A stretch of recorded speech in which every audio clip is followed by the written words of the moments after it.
जय गुरु जी, शुक्राना गुरु जी, अनंतम अनंतम शुक्राना गुरु जी, लख लख वार शुक्राना गुरु जी। संगत जी, हमारे गुरु इतने प्यारे हैं कि मतलब अपने बच्चों का कष्ट हर लेते हैं। उनके उनके ऊपर जब मुसीबत आती है ना, तो अब कहते हैं ना, खुद एक साया बन के हमारे साथ हर वक्त रहते हैं। और जब उनका हाथ हमारे सर पे हो ना, तो कितना भी बड़ा दुख क्यों ना हो, कितना ही पहाड़ क्यों ना टूट जाए दुखों का, वो अपने आप ही कम हो जाता है। संगत जी, गुरु महाराज जी अपनी संगत को बोला करते थे कि मैं ਤੁਹਾਡੇ कर्मों को कटवाता हूँ, अगर मेरी शरण में हो तो कर्म काट लो, आगे चल के पहाड़ बन जाने हैं, फिर कैसे काटोगे। और संगत जी, हम जितनी भी संगत है ना, हम इतनी मूर्ख होती है ना, हमें लगता है कि बस अभी कर दो, जस्ट अभी कर दो, लेकिन हमें नहीं पता ना हम क्या कर्म कर कर आए हैं। तो संगत जी, एक अंकल जी को पेट में पथरी हो जाती है और उनके बहुत पेन होता है। पेन इतना होता है कि उनसे बर्दाश्त नहीं होता। वो गुरुजी से कहते हैं, गुरुजी महाराज आप देखो कि मेरे ना बहुत दर्द है।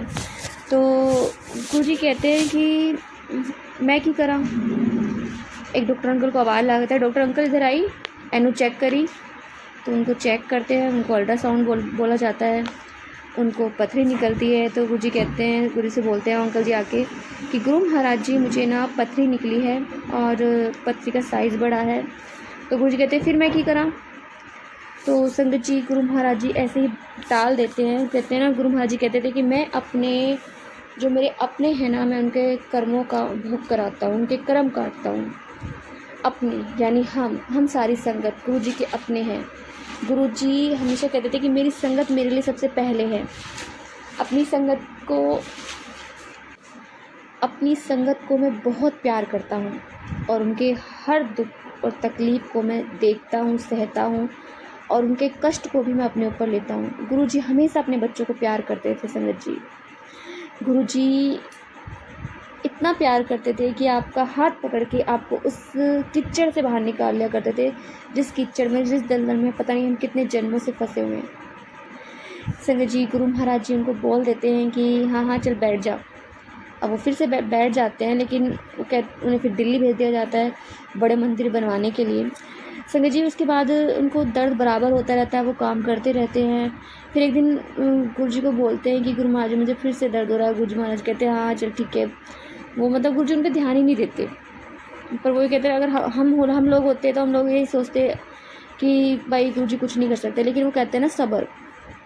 उन अंकल ने सब्र रखा और कहते हैं हर चीज़ का एक वक्त होता है, गुरु महाराज जी अपने वक्त पर ही देते हैं।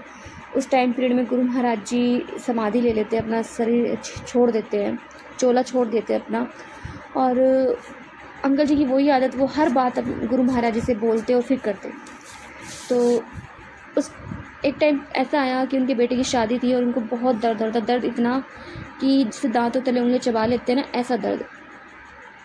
अब संगत जी, दर्द इतना हो रहा था, वो दवाई ले नहीं सकते थे, पेन किलर कोई ले नहीं सकते थे, क्योंकि पेन किलर से उन्हें बिल्कुल भी आराम नहीं लगता था। इतना असहनीय दर्द था, जैसे तैसे करके गुरु महाराज जी से अरदासें करते रहे और शादी निपटी। उन्होंने अपने बड़े बेटे को बोला कि देख मुझे बहुत दर्द हो रहा है और अब ऑपरेशन कराना है।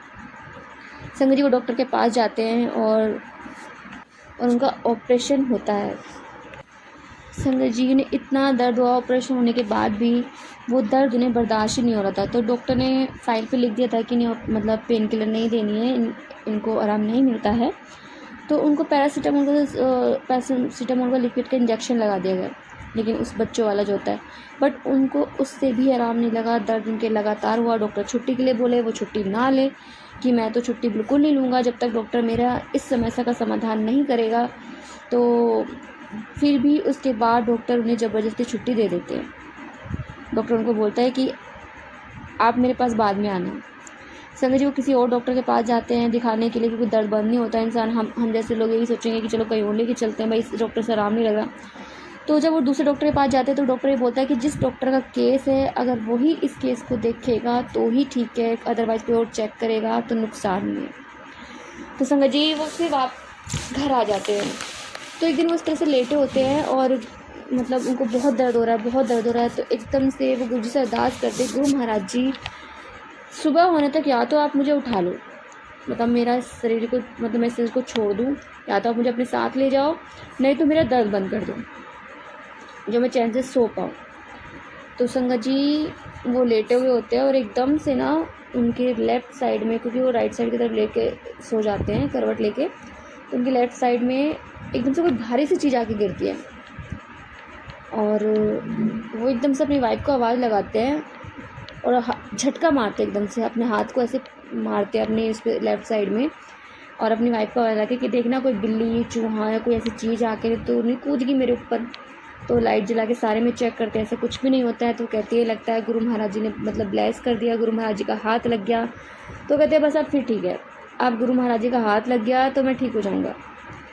तो संगत जी उस टाइम पे देखते हैं कि उनके हाथ लगने के बाद जब वो उनकी आँखें लग जाती है, जब सुबह उठते हैं तो सब हैरान हो जाते हैं। वो अपने आप ही वॉशरूम होके आ जाते हैं, अपने आप ही फ्रेश हो जाते हैं अच्छे से, उन्हें उठाना भी नहीं पड़ता, बैठाना भी नहीं पड़ता, और उनका दर्द बिल्कुल गायब। वो बार बार दबा के दिखाते कि देखो मुझे यहाँ लेफ़्ट साइड में बिल्कुल भी दर्द नहीं हो रहा है, और सब हैरान हो जाते हैं घर वाले।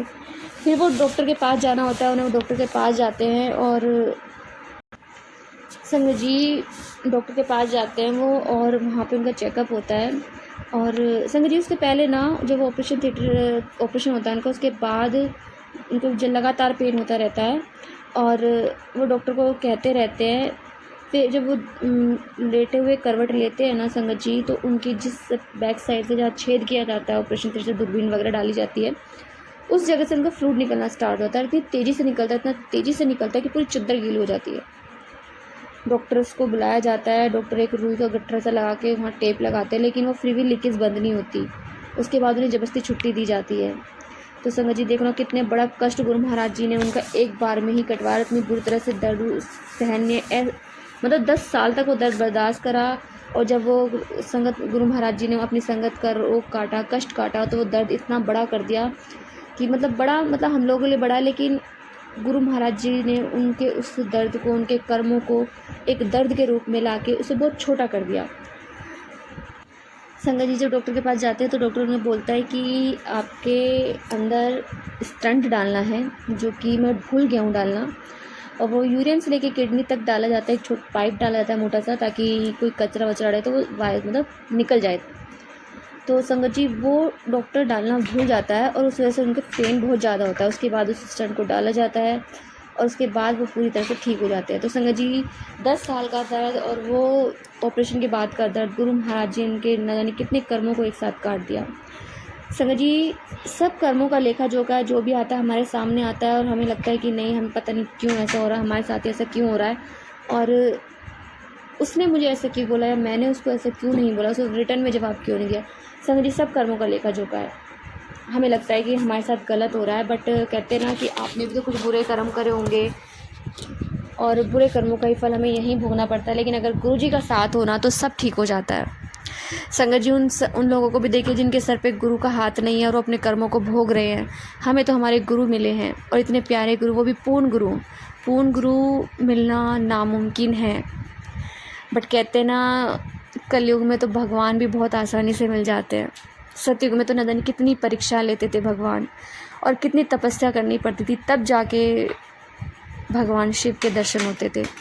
हमें तो मतलब साक्षात शिव मिले हैं, साक्षात शिव भगवान एक गुरु रूप में। तो संगत जी अपने गुरु पर विश्वास रखिए, गुरु पर भरोसा रखिए, उन पर अपना फेद मत खोइए।